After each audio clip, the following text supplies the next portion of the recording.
Shalom teman-teman sekalian, kita berjumpa lagi dalam inspirasi batin kita yang pada kali ini mengambil firman Tuhan dari bacaan Injil Lukas bab 5 ayat 1 sampai dengan 11. Setelah saya baca Injil Lukas bab 5 ayat 1 sampai 11 tadi, bagi saya ada dua hal yang penting ya, dua hal yang menarik bagi saya gitu. Jadi ada hal yang pertama adalah bagaimana mujizat terjadi, di mana Simon seorang nelayan yang sudah bekerja keras semalam-malaman mencari ikan tapi tidak mendapat ikan, kemudian atas saran Yesus dia bertolak lagi dan dia ternyata mendapatkan ikan dengan sangat banyak.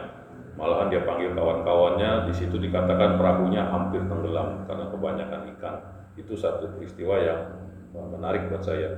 Kemudian ada peristiwa kedua lagi yang di situ dikatakan bahwa di ayat terakhir bahwa mereka menambatkan perahunya, kemudian meninggalkan pekerjaannya dan mengikuti Yesus. Dua hal yang menarik buat saya.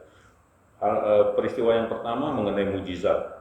Di situ kalau kita lihat di situ bahwa Simon adalah dan kawan-kawannya adalah seorang nelayan profesional ya. Jadi memang mata pencarian mereka sehari-hari adalah menangkap ikan. Jadi mereka nelayan yang sangat berpengalaman. Dan mereka sudah bekerja keras semalaman tapi tidak menangkap ikan apa-apa. Nah pada saat itu Yesus berkata, bertolaklah ke tempat yang lebih dalam, tebarkanlah jalamu untuk menangkap ikan.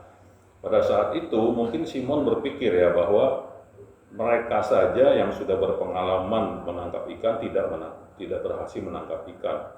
Oh ini Yesus yang bukan seorang nelayan, yang pastinya tidak punya pengalaman dalam menangkap ikan, kok bisa memberitahu mereka untuk pergi ke tempat yang lebih dalam dan tebarkan jala lagi. Mungkin pada saat itu Simon merasa ini suatu pekerjaan yang sia-sia saja. Tapi kalau kita lihat lagi di situ, Simon berkata ya, memang dia berkata bahwa guru telah semalam-malaman kami bekerja keras dan tidak menangkap ikan seekor pun. Tetapi ini yang penting ya, Simon berkata, tetapi karena engkau yang menyuruhnya akan kami lakukan juga. Jadi di situ terlihat Simon memiliki kepercayaan besar kepada Yesus, iman kepada Yesus, sehingga terjadilah mujizat. Kalau kita lihat lagi di dalam Injil ya, bahwa sebagian besar dari mujizat-mujizat yang dibuat oleh Yesus itu akibat daripada iman si yang menerima mujizat. Sedikit contoh saja misalnya mengenai perempuan yang mengalami pendarahan selama 12 tahun. Itu pun Yesus kemarin yang contoh-contoh tadi mujizat terjadi karena mereka bertemu Yesus, iman mereka tumbuh. Kalau kita tahu iman itu ya, kalau kita baca di surat Ibrani bab 11 ayat 1 dikatakan iman adalah percaya pada yang tidak kelihatan. Nah, pada saat ini pun Yesus kita tidak bisa lihat. Tetapi kalau kita lihat lagi bahwa kita bisa berjumpa secara fisik dengan Yesus, bisa sama seperti si perempuan pendarahan dan Bartimeus dan sebagainya. Di mana kita bisa dapat bertemu secara fisik dengan Yesus? Pada saat Ekaristi, pada saat Misa Ekaristi. Karena pada saat Ekaristi, pada saat Romo mengangkat hosti besar, ya, di situ Romo mengatakan inilah tubuhku, inilah darahku. Dan itu sesuai dengan kalau kita lihat ya di Injil Lukas bab 22 ayat 19, di situ pada saat perjamuan terakhir, di situ Yesus berkata, inilah tubuhku. Yesus tidak bilang inilah simbol atau inilah lambang tubuhku. Tidak, Yesus berkata inilah darahku. Jadi bagaimana kita bisa bertemu secara fisik dengan Yesus adalah pada saat Ekaristi, pada saat kita mengikuti misa. Disitulah kita bertemu dengan Yesus secara sungguh-sungguh. Kemudian kalau kita dengar lagi, Romo berkata setelah tubuh dan darah, Romo berkata sesuai dengan Lukas bab 22 ayat 19, di situ dikatakan bahwa kenangkanlah aku dengan merayakan peristiwa itu. Mengenangkan sesuatu itu berarti menghadirkan, mengenangkan itu atau sebagai peringatan, mengenangkan itu berarti menghadirkan. Jadi pada saat itu bagi orang yang percaya dan beriman, Yesus itu hadir pada saat itu secara fisik. Nah, sehingga bagi kita untuk menumbuhkan iman kita antaranya adalah dengan bertemu secara fisik dengan Yesus di dalam Ekaristi. Yesus secara khusus hadir. Itu memerlukan suatu iman yang besar ya. Itu sebabnya sebelum komuni ada kata-kata dari perwira Romawi tadi. Tuhan, engkau tidak pantas datang padaku, berkatalah saja maka saya akan sembuh. Kata-kata itu adalah kata-kata dari perwira Romawi tadi yang membuat Yesus heran bahwa iman sebesar ini tidak kutemukan di dalam bangsaku sendiri. Jadi pada saat sebelum kita menerima komuni, kita diharapkan mempunyai iman yang besar seperti perwira Roma tersebut, bahwa tubuh Kristus di dalam bentuk hosti itu adalah nyata, tubuh Kristus itu adalah darah Kristus, itu adalah Kristus sendiri yang hadir. Jadi artinya, jika kita mengikuti misa pada saat Ekaristi, kita mempunyai iman seperti perwira Romawi tersebut, bahwa itu tubuh Yesus, itu darah Yesus, bukan simbol, bukan lambang. Alkitab pun mengatakan di Lukas bab 22 ayat 19, inilah Yesus berkata, imanmu menyelamatkan engkau. Kemudian ada lagi seorang ibu yang anaknya kerasukan setan. Yesus berkata, besar imanmu ibu, terjadilah apa yang kau mau. Kemudian ada lagi, satu contoh lagi, Bartimeus, si orang buta. Itu pun Yesus berkata, besar imanmu, malahan Yesus tanya, apa yang engkau mau? Bartimeus bilang, saya mau bisa melihat.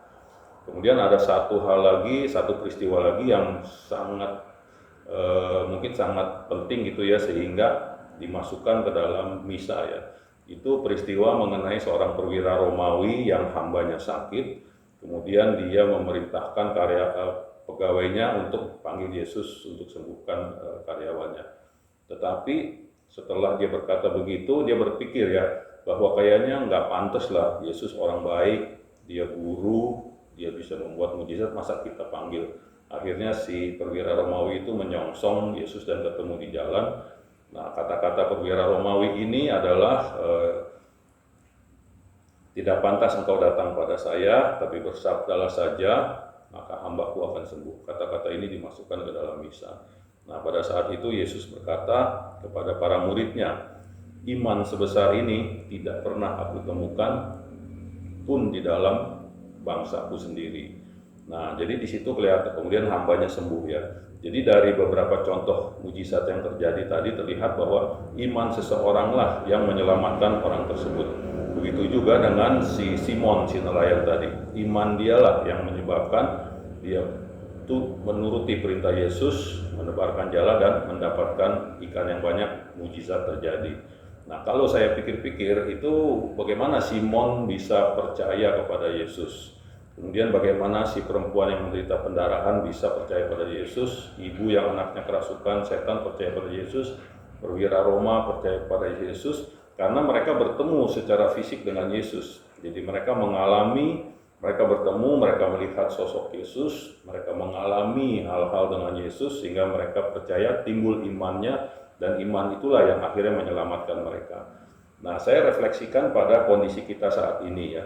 Kondisi kita saat ini, kita tidak bisa melihat Yesus ya. Yesus sudah ada di surga ya.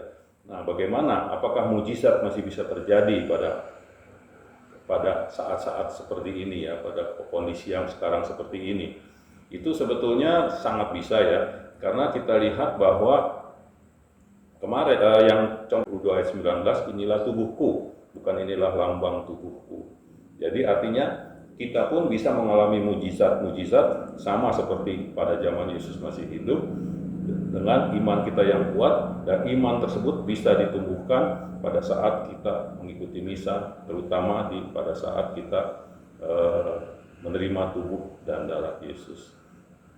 Demikianlah saya rasa inspirasi batin saya pada hari ini. Semoga itu bisa meneguhkan iman kita bahwa dengan mengikuti Ekaristi kita yakin Yesus hadir di situ, dan pada saat itulah apabila kita mempunyai kesulitan atau kita memohonkan sesuatu atau kita ingin bersyukur, itulah saatnya kita berbicara langsung dengan Yesus yang hadir dalam bentuk nyata. Semoga ini bisa meneguhkan dan menambah iman kita sekalian untuk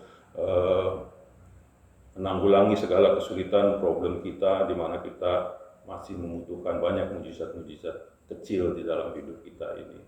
Semoga dapat bermanfaat. Terima kasih.